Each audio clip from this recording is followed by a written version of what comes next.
परभणीत झालेल्या सोमनाथ सूर्यवंशी यांच्या मृत्यू प्रकरणाचं तसंच केंद्रीय गृहमंत्री अमित शहा यांनी डॉक्टर बाबासाहेब आंबेडकर यांच्या बाबतीत केलेल्या वक्तव्याचे तीव्र पडसाद सध्या सोलापुरात उमटतायत। सोलापूरच्या कृषी उत्पन्न बाजार समितीमध्ये मध्यरात्री माथाडी कामगारांनी आंदोलन पुकारलं।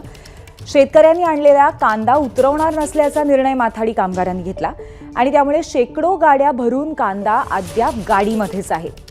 माथाडी कामगारांनी पुकारलेल्या या आंदोलनाची माहिती मिळताच पोलिसांनी बाजार समितीकडे धाव घेतली। त्यानंतर शेतकरी अधिक आक्रमक झाले। सोलापूर पुणे आणि सोलापूर हैदराबाद राष्ट्रीय महामार्ग अडवण्याची आता शक्यता आहे। हा महामार्ग अडवला जाईल शेतकऱ्यांकडनं। दोन वेगवेगळ्या घडामोडी लागोपाठ घडलेल्या आहेत। सुरुवातीला डॉक्टर बाबासाहेब आंबेडकर यांच्याबद्दल जे अमित शहा यांनी विधान केलं होतं त्यामुळे माथाडी कामगारांनी आंदोलन सुरू केलं आणि त्याचा परिणाम शेतकऱ्यांच्या आंदोलनामध्ये परिवर्तन पुढे झालेलं आहे। जी आता त्यांनीची खुर्चीवर बसलेला आहे त्याच बाबासाहेबाच्या इतिहासामुळेच बसलेला आहे। त्या खुर्चीचा त्यांना मान राखून तरी बाबासाहेबाचं नाव नाही घ्यायला पाहिजे होतं। त्यांनी जी बोलतात ना 7 वेळा बाबासाहेब म्हणण्यापेक्षा 7 वेळा देव म्हणा म्हणून त्यांना देवाची पूजा केल्यावर आमचा बापच त्यांना आम्हाला घटना त्यांना लिहून दिल्या आणि त्या घटनेवर त्यांना राज केलेलं आहे। त्या राज्या घटनेला त्यांना विसरायला नाही पाहिजे।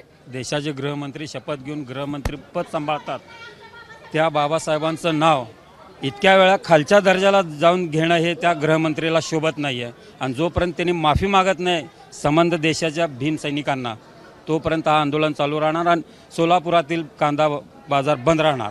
ज्या राज्यघटनेमुळे ज्या संविधानामुळे आज गृहमंत्री झालेला आहे त्या व्यक्तीला जर स्वतः झाकून बघत नाही इतरांना बोट दाखवायची त्यांना गरज नाहीये आणि हे आम्ही भीम सैनिक हिंदू महार खपवून घेणार नाही। अख्ख्या वर्ल्ड मध्ये नाव आहे की भारताची राज्यघटना अशी लिहिलेलं आहे असं संविधान आहे की या संविधानाच्या पुढे चॅलेंज नाही कुणाचं सुद्धा।